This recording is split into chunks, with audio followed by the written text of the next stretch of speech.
Olá, minha amiga, meu amigo, que mais uma vez está assistindo aí a nós no Papo de Sacristia, mais uma produção dos nossos amigos da Z2. Estamos aqui mais uma vez com nossos amigos. Padre Samuel já é figura repetida, Que né? isso, Sempre aqui gente. conosco, né? Rick, Olá, pessoal, tudo bem? nosso amigo Leandro Olá. e nossa excelentíssima colega, Você é advogado também? doutora por excelência, Você não vai comentar as pessoas que estão na rádio, não? Boa noite, pessoal. doutora Lorena. Um grande abraço para os amigos da Rádio América. Isso, que a gente ama muito, nossa audiência especial, né? Vocês pipocando aqui, com certeza passa assim da serra, mas de qualquer jeito. Ah, Falando em passar da serra, porque serra é um lugar lindo para casamento, né? muito, exatamente. Não, é um lugar lindo, né? Nem todos os casamentos continuam, né? Mas assim, eu acho lindo. Um lugar para tirar foto, é bem instagramável. Mas aí como é que faz para preparar para esse momento? Não o momento da foto, tá, gente? O momento do casamento. Acho melhor jogar a pergunta para quem tem lugar de fala, né? Doutora Lorena. Uai, gente, assim, vamos começar aqui bem mineiro. Bem mineiro, né? Eu acho que para a gente iniciar o assunto de preparo do casamento, primeiro, eu penso que o primeiro conceito que nós temos que ter é que o casamento é uma vocação. Então, antes da gente falar de preparo técnico, documentos e vestir de noiva e a parte que nós precisamos, claro, que preparar para o casamento, eu entendo que tem algo que vem anterior, que é a compreensão do que é casamento como vocação, como um chamado de Deus. Então, quando a pessoa passa a ter essa compreensão e ela reza, ela estuda para compreender esse significado, o que implica uma vocação? Deus está me chamando para viver aquilo? Se Deus está me chamando, qual que é a responsabilidade que eu tenho naquela vida que eu vou abraçar? Uma coisa que me vem na cabeça escutando a senhora falar, senhora pela deferência, que é muito jovem, mas o que vem antes, então? É o marido, a esposa ou o que eu entendo como um casamento? Porque na sua fala me veio isso na cabeça. Porque parece que, na verdade, o que eu entendo como casamento, meu valor sobre o casamento, chega antes que a pessoa que vai ocupar esse lugar, né? Exatamente. Se eu te escuto bem. É, sim, com certeza. Eu falo até que, assim, trazendo, eu gosto de usar a minha realidade, assim. Desde criança eu sonhava em me casar. Então, eu fui crescendo, entrei na adolescência e fui vendo que, de fato, aquilo me trazia admiração. Então, como católica, eu passei a buscar o que era o casamento enquanto um casamento católico.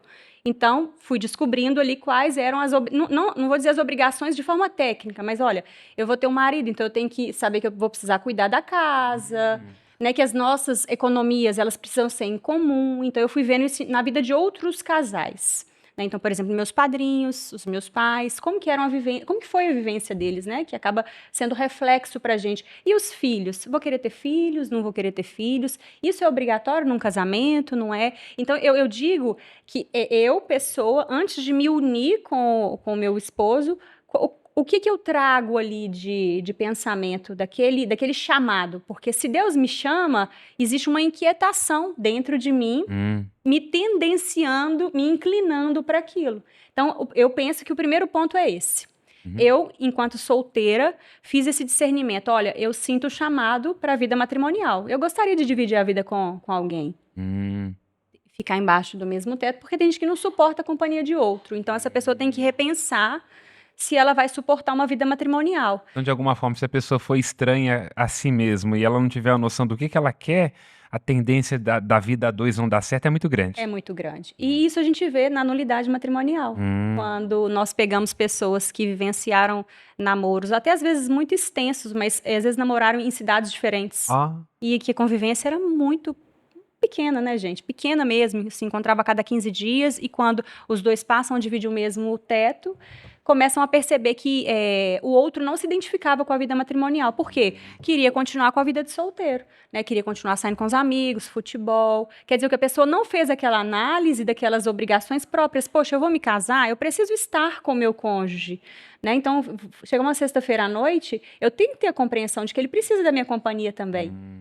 Né? Eu acho que aí que é um grande desafio nosso contemporâneo para o casamento, que é essa ideia de em que medida, num matrimônio ou num compromisso, numa relação, há momentos em que a minha individualidade ela é coadjuvante pro interesse do nosso. Acho que essa é uma característica que desafia o indivíduo contemporâneo a pensar num casamento e numa vocação.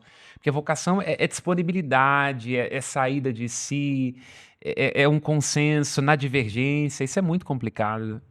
É complexo, porque quando a gente para enxergar o que Deus pensa do casamento, né? Inclusive até o fato de ter levado a sacramento, é porque não é algo simples. Não é igual um casamento civil, que a gente olha para o casamento civil e pensa assim, olha, pessoas que querem dividir, às vezes, o mesmo teto, ou então tem outros paradigmas de vida, se dão bem. Mas quando a gente fala de um casamento católico, as obrigações, a gente estava conversando até sobre isso, por exemplo, com a questão dos filhos. Nos bastidores a gente estava falando sobre isso. A gente percebe que tem obrigações a mais. Então, o que eu vejo? Antes daquela parte de preparamento matrimonial, documentação, vestido de noiva, festa, lua de mel, a pessoa, até ela chegar ali, ela precisa ter passado por um discernimento sincero, pessoal mesmo, de que, olha, eu acho que, eu sinto esse desejo de viver tudo aquilo, porque quando a gente casa, eu falo que a gente acessa uma nova porta, porque a nossa vivência passa a ser outra, né? Então, assim... É a porta do céu ou é a porta do inferno? É o caminho A porta do dos céu, fundos, né, gente? dependendo do casamento, pode ser a porta dos fundos. Lorena, eu vou te falar o seguinte, só de conhecer esse sujeito aqui, ele já me deu sinais que ele quer atravessar alguma coisa aqui que tá assim, ó. Na verdade, sabe o que tá me E eu inquietando? queria dizer, eu vou denunciar, quem tá escondendo aqui a mão aqui, Dona Ávila, saiu de casa sem aliança, entendeu? Agora é o meu momento. Dona Ávila. Desculpe, dona Só tá a marquinha aqui. Só tá a marquinha. Né? Mas a marquinha diz muita coisa. Coitado, diz que tá faltando gente. alguma coisa. É verdade. E tá... Consertou. E eu tava comentando aqui com eles que eles falam, Davi, você esqueceu a aliança. Eu tenho a mania de alisar a aliança. Eu só percebi quando eu Fazer entrei carinho nela, né? Tipo isso. Porque você é um Saudade, esposo dedicado, né? saudade. Aí quando eu passei a mão, eu falei, cadê a aliança? Só que eu já tava na estrada de São Paulo. Aí não dava, né? Agora não dá. Então, dona Ávila, por favor, não é um momento de solteirice, é um momento de esquecimento. Né? Mas o que tá me inquietando é que um programa católico que não tem livro aqui, cadê? Só quando vem católico de verdade, é que traz. Ai, já tem uma. Aí, ó. Já tá o livrinho amarelo. Esse aqui já- Joga pro teólogo, ele tá tão calado. É isso aí, ó. Não é assim. Já é um sinal protestante nosso meio aqui. Daqui a pouco pinta as paredes de preto, entendeu? Só não Começa pode a botar falar que é church. Só não pode botar capinha amarela, senão vai achar que é seu lado do Entendeu? Mercado Livre. Isso aqui é um programa católico. Fala, teólogo. O casamento. O que é o casamento? De onde vem, para onde vai? Exatamente. Acho que é uma boa. Eu acho que é interessante pensar o seguinte. Primeiro que a gente tem acesso a essa ideia, esse tema do casamento, do matrimônio, pelas experiências que a gente tem com pessoas que se casaram, né, que tiveram uma experiência de matrimônio. E falta muitas vezes essa compreensão de qual que é a fisionomia sacramental do que significa essa união, né? Em primeiro lugar, que o sacramento é um dos sacramentos do serviço, né? E essa é uma realidade que às vezes some na ideia do sacramento. Por quê? O serviço pressupõe o indivíduo que se coloca à disposição e a outra parte que é servida, né? Então, aí de encontro àquilo que o padre já dizia. Então, quando você pensa num sacramento que une duas pessoas, em primeiro lugar, há uma individualidade que se dispõe a algo e há uma outra individualidade para a qual esse algo se direciona, né? Então, quando a gente pensa no sacramento do serviço, essa fisionomia do matrimônio na perspectiva cristã começa a aparecer, né? E aí, se a gente pensa historicamente que há uma realidade natural elevada a sacramento, né, como bem disse, isso vai adquirindo ainda mais robustez, né? Infelizmente, nós vivemos numa época não muito recente, né? Isso é um dilema que nos assola, que é justamente isso, a ideia de que o sacramento é um diploma que você recebe, né? Então, há uma preparação, às vezes, de um final de semana, há uma preparação, às vezes, de uma manhã ou de uma tarde, que te dá um veredito de você está preparado para receber o sacramento. Aí você vai na celebração e recebe um certificado do sacramento que você recebeu, né? No entanto, como é uma realidade natural que foi elevada a sacramento, ela compartilha da experiência humana. E qual é a experiência humana? Tudo é construído, né? tudo é edificado, tudo tem passos.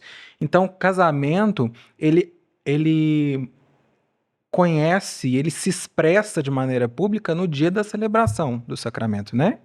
Em que aquilo adquire uma realidade que é pública e que é espiritual também. Mas há todo um itinerário que tem que começar, inclusive, pela constituição do indivíduo como um indivíduo próprio, né? Vocês diziam, e é muito interessante pensar, pessoas que não têm condições de conviver numa realidade de relacionamento no mesmo teto que outras pessoas. Provavelmente essa pessoa também tem problemas de relacionamento com outras que não vivem no mesmo teto, né? Então a gente pensa adiantando já alguns assuntos, né? Mas para dar Pode jogar na mesa? pistas, Não tem respeito com a ordem cronológica das coisas, não. Tá em casa. será que esse aumento significativo de casos de nulidade também não está relacionado a um itinerário de maturidade humana, individual, de consciência de si, que nós não estamos fazendo, né? Então, o que você está provocando é que, para além da questão do desafio de interpretar, de entender teologicamente, catequeticamente o que é sacramento, tem uma questão humana aí que está numa debilidade, no desencontro. Com certeza, porque se você pensa, teologicamente afirmado que o sacramento tem uma graça, né? Então não é apenas um acordo entre duas pessoas, que se fosse assim, não precisaria da perspectiva da igreja, né? Mas o sacramento ele tem uma graça que é vinculante. Tanto é que, na perspectiva católica, o sacramento é indissolúvel. Então, ele tem uma perspectiva que é vinculante. Só que essa graça, ela pressupõe uma natureza. E se essa natureza já chega débil, e quando eu estou falando de uma debilidade, eu estou falando justamente desse caminho de amadurecimento do indivíduo como tal, do caminho de amadurecimento do casal como tal, né? E outros aspectos, um amadurecimento de uma cultura que também favorece relações que muitas vezes são relações adoecedoras. Só a graça não basta para santificar aquilo. É preciso, então, é aí que nós estamos falando de preparação, construir uma natureza que favorece a ação da graça. Porque senão a graça não vai transformar essa natureza que chega de alguma forma débil, nesse sentido de natureza que eu estou falando, né? Então, quando a gente discute muitas vezes os casos de nulidade ou a falência do casamento, a falência das famílias, me parece que muitas vezes falta essa reflexão prévia, né? O que está falindo, será que não é a constituição dos indivíduos capazes de decidir pela sua vocação, de refletir, aliás, pela sua vocação e de correr ao encontro dela? Será que os nossos indivíduos não amadurecem, não crescem nessa perspectiva? É um caso a se pensar. Então a falência não seria da instituição, seria mais do indivíduo. Assim, não existe instituição sem indivíduo, né? Então, o que nós conseguimos descrever eu não gosto de ser muito fatalista, né? Mas assim, há uma perspectiva de falência, digamos assim, da instituição. Mas o que eu quero saber será que nós estamos olhando para essa falência nessa perspectiva fatalista de que a instituição já não funciona mais ou que todos os elementos que devem preceder a constituição dessa instituição são débeis, são frágeis, não estão preparados para isso, né? A gente fala muitas vezes, por exemplo, o que um esposo, uma esposa, um marido, uma mulher buscam, um noivo, uma noiva, um namorado, namorada, buscam, né? Aí geralmente são características do outro, né? Eu espero encontrar isso no outro, eu espero encontrar isso no outro, mas o que você espera oferecer também nessa relação? Quem você espera ser nesta relação? Então são elementos que precedem a instituição, que se não estão bem preparados, não há graça que construa uma relação desse jeito, né? Eu vou fazer o contraponto, eu concordo com tudo que vocês disseram, tá? Meu amor, não fica bravo.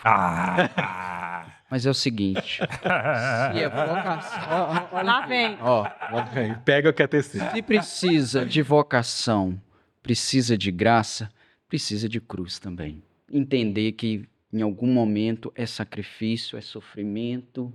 Abnegação. Que tem... Porque é preciso ter essa maturidade de entender que não é um conto de fadas, né? Eu tô com a minha esposa há 20 anos, mas casado há 7.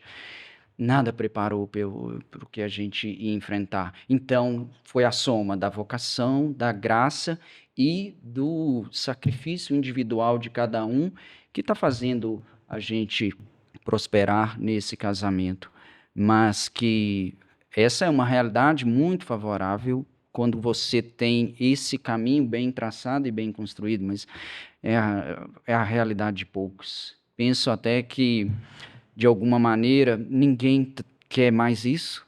Eu vejo que o quê? Entrar numa relação que é indissolúvel, entrar num casamento que eu tenho que dividir com você alguma coisa, eu, egoísta como sou, não dá, meu amigo. Eu prefiro a gente levar isso aqui só no test drive. Eu vou dando umas voltinhas aqui, vou dando umas voltinhas. É o PA, né? Mas quando você... exato. Aí, mas aí... Mas é isso, entendeu? Mas uma vez eu ouvi, nessa perspectiva que o Rick tá falando, isso tem muito tempo, uma pessoa comentou, eu não gostaria de casar, comentou comigo, porque o casamento é o seguinte, um é ceder e o outro é ceder. Eu acho que é essa a perspectiva atual, né, do casamento. Acho que é por isso que muita gente fica assustada com isso. Já pensou? Qual que será o meu papel? É ceder ou ceder? E uma coisa me vem à cabeça, eu não sou mediador não, mas meio de uma anarquia aqui, é porque... É a bandeira Eu vermelha. acho que veio até todo mundo aqui, você viu na hora que ele falou, não, fiquei meio mexida com isso, viu? Eu acho, exatamente, fez sentido. É. Mas quando eu falo essa questão, o Léo coloca muito bem essa perspectiva dessa debilidade, dessa imaturidade e por aí vai. Isso se reflete na questão da nulidade. O que eu quero dizer com isso?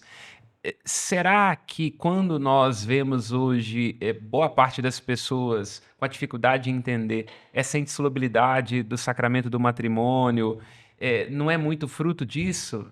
Sim, eu acho que sim. Foi até você estava comentando aí agora, desse desconhecimento que as pessoas têm. O que eu percebo nos processos de nulidade? É que quando eu começo a conversar sobre obrigações, as obrigações mais básicas de uma vida a dois, as pessoas falam assim, mas eu não sabia que eu tinha que fazer tal coisa. É igual o exemplo que eu trouxe aqui mais cedo, que as pessoas... Não lê o manual de instruções. Não leem. E ficam espantadas quando eu falo da abertura à vida. Elas acham que assim, não existe isso. Que é facultativo. Elas acham. Então, não só a abertura à vida, mas como outras questões. O que seria essa abertura à vida? Vamos conceituar. É receber os filhos que Deus enviar, que é da natureza do casamento católico. Então, as pessoas acham que o quê? Olha, eu não preciso ter filhos, se eu uso o método contraceptivo, eu vou continuar usando e a vida que segue, tudo bem. Quer dizer, o que a pessoa não foi antes, olha, eu estou me dispondo a receber um sacramento, né, que é o matrimônio, o que eu vou fazer? Eu vou pesquisar, pelo menos no catecismo, quais são, qual que é o conceito, quais são as obrigações, o que é básico ali, para que eu saiba. As exigências e as consequências dessa escolha. Exatamente, porque aí que cai na nulidade é justamente isso, porque a gente encontra casais que não vivem absolutamente nada do que se espera de uma vida matrimonial. Eu gosto de usar o catecismo, eu até peguei ele aqui, porque qual que é o conceito de sacramento do matrimônio? A aliança matrimonial pela qual o homem e a mulher constituem entre si a comunhão da vida toda. Aí eu começo a perguntar para as pessoas, o que para você é comunhão de vida? Não sabe dizer. Não sabe o que é comunhão de vida. Aí eu continuo, por sua índole natural, ela é destinada ao bem do cônjuge. O que é o bem do cônjuge? Você já parou para pensar? Aí a pessoa não sabe. Você acha que o bem do cônjuge é só quando ele está gripado e você vai dar uma medicação para ele ali? Ou você acha que envolve também o psicológico uma questão sexual dele? afetiva, por exemplo. Uma questão sexual. Será que você busca, igual a gente escuta muitos casos de casais que não têm o ato sexual, né, o ato conjugal há quase anos. E aí você procurou um tratamento, você foi num psiquiatra, você foi num psicólogo, a pessoa acha que isso não é obrigação dela. Ela está casada, então ela quer dizer o quê? É algo que precede, né? Ela entrou ali, mas ela não buscou saber o que era obrigação. E aí entra um choque de realidade, porque ela casa e ela fala assim, eu vou fazer isso aqui? Eu não vou, não. Eu não quero, eu vou continuar levando a minha vida do meu jeito, o meu dinheiro do meu jeito. Já ouvi também, inclusive, pessoas que me consultaram, doutora, qual que é o melhor regime que eu caso? É porque eu já tenho um apartamento antes e eu não queria que fosse... Vai que... Aí a mentalidade, gente, eu não tô julgando. Deixa os papas casar para não perder os bens. Os papas vão, o Vaticano fica. Então, assim, são pontos que eu quero, né, que vocês entendam, não é um julgamento, mas assim, é uma observação que a gente toca na vida das pessoas, que elas optam por receber o sacramento do matrimônio sem saber que aquilo de fato é um sacramento, que aquilo ali é um sinal de Deus, que tem um compromisso, que faz com que ele seja indissolúvel. Então, você escuta, porque se não casar, não der certo, a gente separa, a pessoa não tem essa visão do que é. Então, eu acho que quando ela já casa com essa predisposição de que se não der certo, a gente separa, o que é meu, o que é seu, a coisa já tende a não fluir, porque é o que o Rick falou. Quando as cruzes começam a chegar, eu acho que ela vai ter um peso maior na vida a dois. Porque se a pessoa ela não entende que ela está vivendo ali com a graça de Deus, ela recebeu a graça de Deus naquele dia, e é a graça que vai sustentar, mas que ela precisa fazer a força, porque sobrepõe a natureza, como é que as coisas não vão fluir? Vou apanhar. Ela vai falar. De novo, ela vai falar assim: eu sou cruz. Hoje não dorme nem no sofá, tu dorme na entrada da casa. Mas é exatamente isso, né? A gente está brincando aqui, mas é o preparo para os momentos difíceis. O que eles virão? E como virão? Eles virão, vão bater a porta e vai te pegar desprevenido. Sim. Mas ali isso é um desenvolvimento da própria ideia paulina de São Paulo de existência cristã, porque a cruz é um constitutivo da vida cristã, independente da vocação que você escolha. Isso mesmo. Né? E às vezes o que falta é essa compreensão de que, quando nós entendemos que... Eu acho, na verdade, o seguinte, não dar certo é um conceito muito interessante. Porque não dar certo significa que não correspondeu a um conjunto de expectativas de itens que não deu check, né? Então, veja só, o que de fato caracteriza um relacionamento que não deu certo, né? Dentro de uma perspectiva do sacramento do matrimônio, porque todos os sacramentos, a ideia teológica do sacramento é que o sacramento santifica, e santidade, numa ideia teológica cristã de fundamento bíblico, é a realização do indivíduo. O indivíduo foi criado para ser realizado, e isso é a perspectiva da vocação. E essa realização corresponde à ideia de felicidade, tudo isso que nós desenvolvemos. Então, os sacramentos existem em função disso, todos, sem exceção. Sendo o matrimônio um sacramento, a realização esse sacramento ele acontece de maneira litúrgica ali naquele dia, mas a realização desse sacramento ela é dia após dia, quando as vocações individuais entram em relação, né? É interessante, inclusive, pensar, quando a gente vai falar sobre os sacramentos, a gente sempre faz um levantamento. Qual é a matéria sacramental do batismo? A água. Qual é a matéria sacramental eucarística? O pão. Qual é a matéria sacramental do matrimônio? Porque existe uma matéria sacramental pela qual a graça é veiculada, né? Qual é a matéria sacramental do matrimônio? Forma, né? A matéria sacramental do matrimônio é justamente a disposição dos noivos. Porque aí acontece uma transubstanciação da mesma forma que a transubstanciação do sacramento eucarístico. O pão deixa de ser pão e passa a ser corpo. Nesse caso, as duas vontades que existem isoladamente se transformam numa vontade comum, que é a vontade justamente de realizar a si mesmo e realizar ao outro nesta relação. Eu posso dizer também que, além da união entre os dois, a união com Cristo. Claro. Que é o sacramento. Claro, ele é o elemento vinculante dessa união, né? Os noivos... O amor é o vínculo da perfeição. Lembra o apóstolo a carta aos Colossenses, em que ele fala também do sacramento. Isso, e o amor é o quê? Na primeira carta de São João, o próprio Deus. Perfeito. Então, ele é o vínculo. Então, é por isso que a gente tem que pensar, já tentando puxar uma linha de raciocínio nesse ambiente caótico, é o seguinte... Bem-vindo, bem-vindo. Esse é o papo de Cristo. Fica sempre assim, onde é que eles vão chegar? Qual o objetivo? Entendeu? Vamos pensar, vamos Eu não entendi, mas adorei. Tem sutil pra dizer assim, deixa eu colocar a ordem. Não, vamos falar. Isso, atendendo aos pedidos. Vocês trouxeram duas pessoas católicas, ordenadas, apolíneas, porque aqui pra cá é bagunça. Não, a gente bagunça, mas de forma organizada. Debaixo do É sim. Então, ó, vamos pensar numa linha de É raciocínio. tipo a mulher falou assim, então quer dizer que no Alzheimer dissolve a alma? Vamos explicar. Então, a ideia é como se prepara um casamento, né? Essa ideia que vamos discutir. Então, primeira coisa, se prepara de duas formas. O sacramento é uma via... o casamento é um sacramento, portanto, é uma via sacramental que tem um elemento espiritual. E, de outro lado, tem o elemento humano, Então nós temos que fazer esses 2 caminhos para que esses dois veículos caminhem na mesma consonância para que não chegue lá na frente e não dê problema. O que acontece muitas vezes? Ou o elemento humano é colocado à máxima potência, então a pessoa quer se casar para ser feliz. Eu queria tentar uma outra expressão que não corresse, mas é isso, para ela ser feliz. Isso. Né? E o outro que se exploda. Eu costumo dizer nesse momento que eu falo assim, quando uma pessoa casa para ser feliz, ela tá roubando o emprego do outro. Porque é exatamente o que vocês falaram em perspectiva sacramental. O bem do outro. Então, quer dizer, se eu caso... Eu roubei o emprego da minha esposa.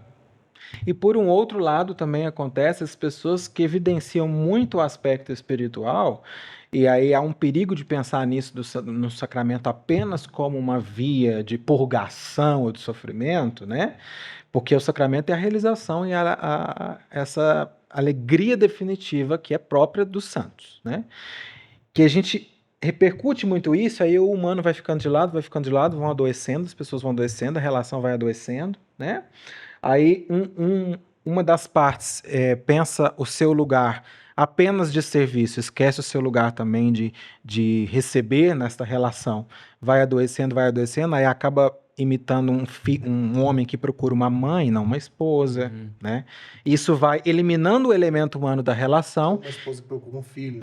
Exato. Então, quando as duas coisas não caminham lado a lado, essa natureza se transforma débil e lá na frente esse vínculo sacramental não vai ocorrer. Né? Agora, fala um pouquinho mais sobre isso, vocês dois aí, no sentido assim, em que medida a gente corre o risco de justificar espiritualmente ou do ponto de vista formal aquelas que são as questões próprias da humanidade? Porque a gente tem esses 2 extremos, que é aquele, como vocês colocou aí, você trata a questão só do ponto de vista da festa, da realização, do contrato, da minha felicidade e esquece o espiritual.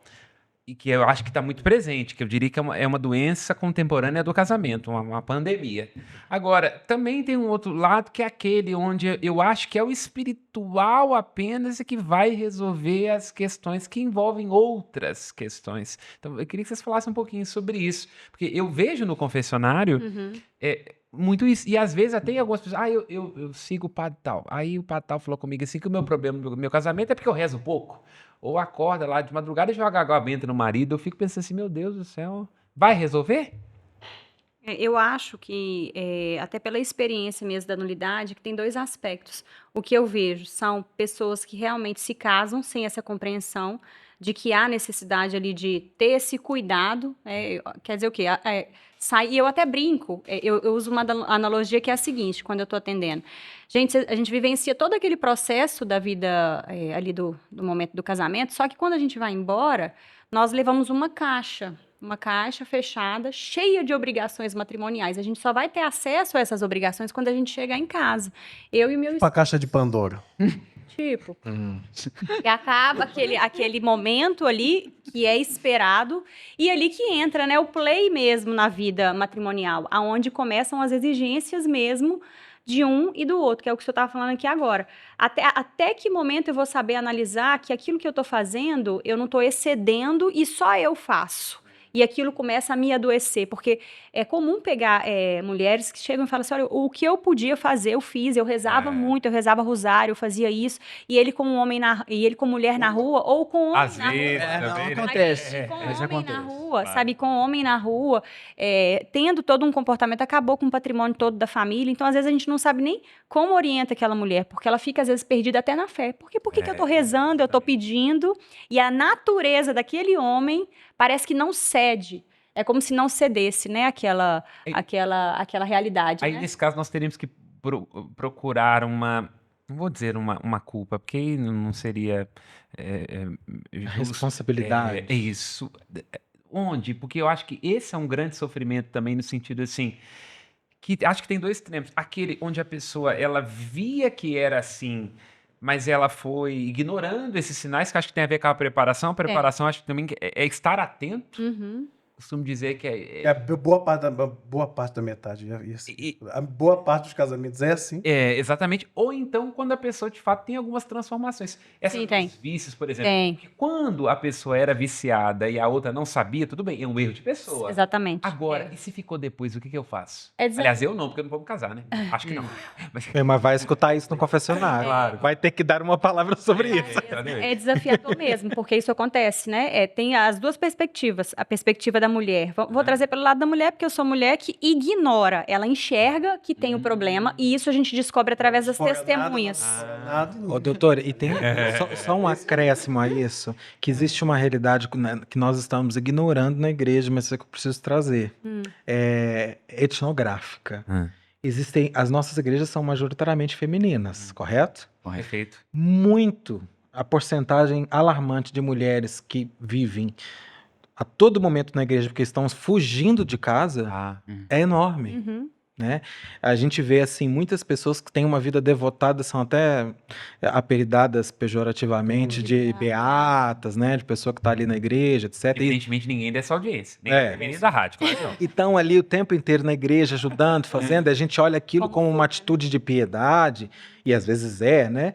Mas muitas vezes está relacionado a isso, porque é uma realidade dentro de casa que é insuportável. Então ela busca um refúgio na fé, justamente porque ela já não tem condições, ou não quer, ou não tem condições de confrontar essa situação. Não só na igreja, como no trabalho, é muito comum. Claro. As pessoas também. se afundarem no trabalho justamente para fugir de casa. Os próprios filhos cumprem também esse papel, em algum momento. Eu acho que momentos de grande crise também no casamento é quando surge o filho, porque em perspectiva psicanalítica, a mulher vai tender a concentrar toda aquela libido, aquela atenção, e às vezes pode ser até a fuga do marido. Se for filho homem, então... Aí... E os bares? Os bares são sempre também uma grande fuga. Sim. Dentro dessa perspectiva, aí eu faço o contraponto que é o seguinte: nem sempre também é refúgio. Claro. Tem sempre a questão de que é o único caminho para se alcançar. Então, eu expus a esposa, agora eu vou expor o resto da família toda aqui. Você sabe, Claro. se a minha mãe não tivesse ido por esse caminho de muita oração e persistência, ela não teria salvado o casamento dela. Aí hoje tem ela e meu pai dentro da igreja, que é o mesmo caminho que eles estão fazendo para quê? Para permanecer essa família de pé junto com Cristo. Então, e aí vai sendo exemplos para que eu creia num matrimônio, eu creia na persistência, eu creia que o casamento dá certo, eu começo a ver eles como grande exemplo de sucesso, e o sucesso deu certo, eu também quero repetir esse sucesso, tá entendendo? Então, assim, eu só faço o contraponto que, assim, vai ter as duas ocasiões, mas se eu tivesse que correr para algum lugar, entre bar, trabalho, eu prefiro correr para a igreja. Claro. E uma coisa rápida, desculpa interromper, então, acho que você coloca um elemento que ele é muito interessante. Uma das maneiras de se preparar para o casamento é cercar-se de bons exemplos de quem está casado. Claro. Como é que funciona? Deu pra você, entendeu? Deu certo, não deu? Mas Não, Só que você percebe. Você veio? Não, mas você vai falar, não, vai voltar não, peraí. Só que você percebe que é um discernimento que você tem. Infelizmente, na maior parte dos casos, né, e quem trabalha atendendo os casais, o senhor vai saber também nos confessionários, isso não acontece. A gente tem, às vezes, uma das partes que está lutando ali pela vida matrimonial e o outro que está completamente à parte, ou num bar, né, tentando manter uma outra vida, ou mantendo uma outra vida que não é a vida que ele assumiu o compromisso. Você desistiu de fazer aquilo dar certo. Ele desistiu fazer com que aquilo desse certo, ou então porque ele não importa, ou porque passa qualquer outra realidade na cabeça dele, mas não a realidade de que eu assumi uma esposa, eu assumi ali um esposo, obrigações emocionais também eu devo a ele, né, a presença, eu devo diálogo a ele. E é legal porque quando a gente, uma mulher casa com um homem que é mais calado, às vezes ela vai sofrer com isso. Porque ela quer conversar e às vezes ele não é o jeito dele. Né? Então, não que isso vai ser um obstáculo, mas se os dois não chegarem num consenso ali na vida prática... Depender do caso, pode ser um grande obstáculo. A palavra é a maneira de viver, de ser no mundo. Se sente negligenciada na escuta. Isso se manifesta até nos processos de nulidade, né? Às vezes você tem uma parte só que quer a nulidade, a outra não quer. Não quer nem saber, não faz diferença nenhuma pra vida dela, né? Joga só por E pra gente... Não, fala. Eu achei esse muito bonito que o Rick falou. Achei lindo. Mas assim. Vai lá, vai, joga seu veneno aí. Vamos falar. Toda a família brasileira. Vai lá, vai lá. Nada. Vai lá. Eu acho que assim, acho lindo quando uma mulher luta pelo casamento, luta pelo marido e muitas vezes consegue. Mas isso custa tão caro para ela.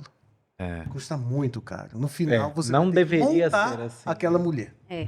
Ela poder, né, colher os louros, ela vai ter que montar a mulher de novo. É triste. Não, e também o seguinte, se não houvesse, né, conciliando com o que você disse, se não houvesse por parte do meu pai o desejo e a vontade também, ela ia estar com o joelho lá até hoje, né? Pelejando, rezando e tal. Então, assim, eu acho que a oração é o que vai infundir dentro do coração do outro, mas desde que esse coração esteja aberto, né? pra receber, né? Exatamente. Claro. Agora, uma analogia que eu faço também, que eu gosto de usar, que é o seguinte: existe um mistério para que o casamento aconteça no início das nossas vidas. Isso eu sempre questiono para as pessoas. Você já pararam para pensar por que Deus não quis que nós nos casássemos no fim da vida? Existe um mistério. Então, eu, ali na altura dos meus 30 anos, me casei com meu marido. Por que a gente não casa lá pelos 60? Mas porque há um mistério de aprendizado naquela vida que a gente vai viver. E a analogia que eu trago sendo mulher é quando nós temos filho. Gente, não é instinto, né? O neném nasce, a gente não sabe, você teve neném em casa, você sabe. A gente não sabe nem carregar a criança. Então, o que a mulher faz? Ela se empenha, se dedica para aprender a amamentar, a cuidar, tudo aquilo que compete àquele bebê. Por que a gente não faz isso no casamento também? Então, o casamento também, quando eu me casei, eu não sabia o que era ser casada, né? Então, eu tive obrigações que eu sabia que eram no mundo das ideias, mas eu fui tocar na vida prática. Então, o que eu tive que fazer? Me esforçar, me empenhar, e isso me custa. Às vezes me dói, né? Ter que abafar uma vaidade minha, né? Para que aquele casamento ele vá frutificando e a gente vá caminhando com 1 ano, né? Nós vamos fazer 4 anos de casado. Muitos desafios, né? Então, questão financeira, a gente tem que aprender. Vamos aprender como é que faz? Porque se eu fiz isso com a minha filha, né? Contratei uma consultora de amamentação para me ensinar. Contratei uma consultora de sono para me ensinar a fazer a menina dormir. Então, se tudo que a gente pode fazer ali, nós temos mecanismos para isso, mas, infelizmente, tem casais que não querem. E uma pergunta, o que a senhora entende que dificulta os casais de entenderem com essa mesma lógica? Quer dizer, eu invisto, eu aposto num filho, numa faculdade, num projeto pessoal, porque o que eu percebo, a sua fala é muito lúcida, que a gente está muito mais aberto contemporaneamente a investir em outras coisas. Não, eu passo noite sem dormir porque eu estou fazendo meu mestrado, ou eu invisto alguma coisa aqui, deixo de sair numa festa porque eu estou colocando dinheiro na bolsa de valores, eu deixo de comprar esse carro aqui porque eu vou comprar um apartamento. O que dificulta que a gente faça isso com o casamento? O que acontece? Porque a gente investe em filho, investe em pet. Por que não investe na esposa e no marido? Eu acho que é algo interior, é sentimento mesmo. A pessoa talvez ache que o amor seja... ele não enxerga o amor como um ato, como uma ação. Ele enxerga como uma paixão, né? Aquele fogo da paixão não existe mais, então eu não gosto mais daquela pessoa, então para que eu vou investir? Aí ela acha e vive correndo atrás do sentimento mesmo, que não é o amor mesmo, porque o amor é algo que assim, pode parecer bobo falar, mas ele é expresso em ações diárias. Então, se a pessoa caiu, às vezes, num comodismo, ela não vai insistir mais naquilo. Isso que eu ia falar, às vezes pode ser um comodismo. Caiu num lugar comum, a pessoa vai estar sempre ali, ela sempre esteve, já esteve por um bom tempo, vai sempre estar. Então a gente já cai num comodismo. Por que é que o casamento se tornou essa espécie de lugar onde deságua? Porque em outras áreas eu percebo que não é tão intenso como aconteceu no caso do casamento. Entende? Tô dizendo, hoje você encontra ainda jovens, o pessoal da Gen Z, da geração Z, é meio perdido, mas eles entendem que tem que estudar, ou que tem que fazer um investimento e por aí vai, um curso na internet, eles entendem que é preciso um pouco de esforço, de dedicação. Por que isso desidratou do casamento? O casamento não tem retorno, padre. Não retorna. Todo investimento que você faz, você investe em função de um retorno. E o casamento não retorna. Assim. Entendi. Né? Numa perspectiva, na primeira vista, tudo que você faz num casamento é doação. É claro assim. Reservadas as proporções. Sim, mas é isso mesmo, né? O retorno não é palpável. Né? Porque, por exemplo, o retorno é abstrato. Vocês que têm filhos podem dizer, né? O filho, é uma destruição do ego nesse sentido, porque assim, ele demanda o tempo inteiro, tempo inteiro, tempo inteiro. Em alguns momentos você recebe um retorno disso, que é quando, por Até a exemplo... adolescência, porque aí para. Aí é o quê? Tipo assim- Capeta batizado.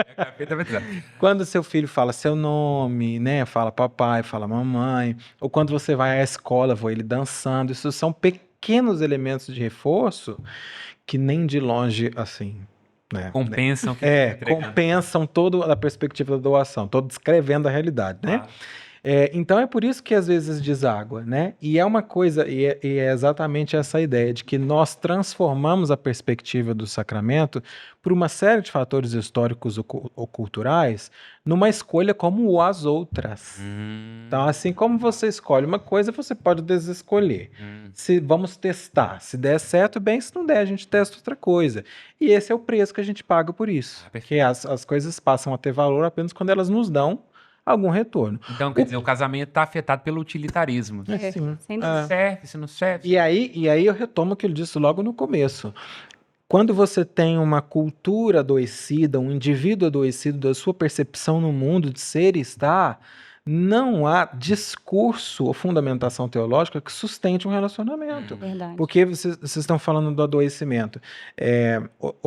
O casamento, o sacramento do matrimônio, ele é dado um dia, mas ele vai renovado todos os dias, porque aquela relação, a cada dia, ela é uma nova relação.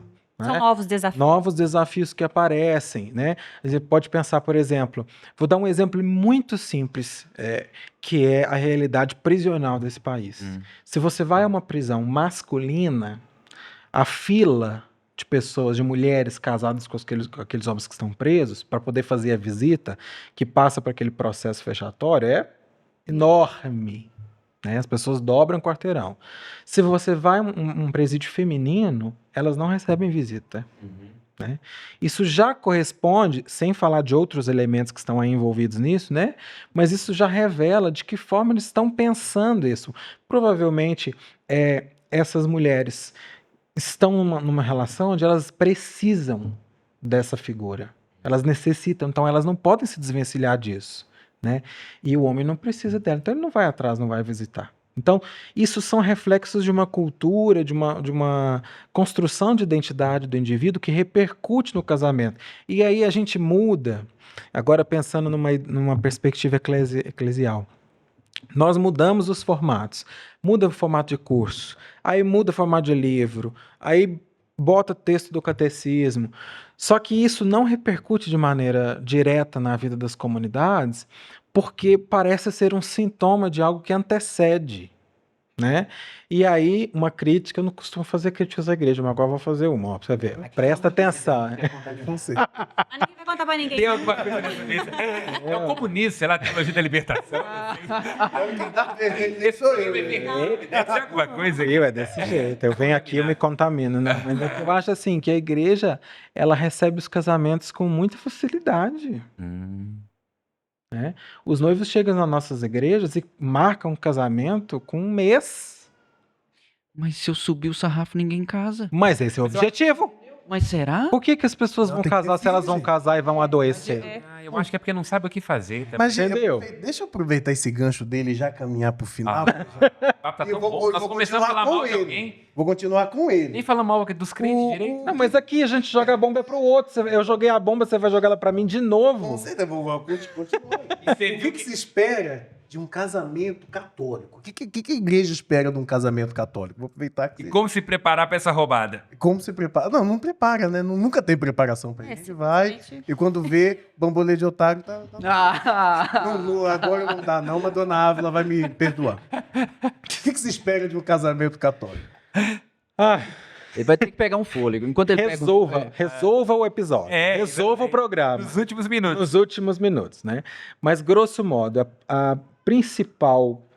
principal elemento para um casamento acontecer é uma disposição livre. Então, os noivos, eles chegam à igreja e pedem da igreja o sacramento, né? Pedem que a igreja assista ao sacramento deles.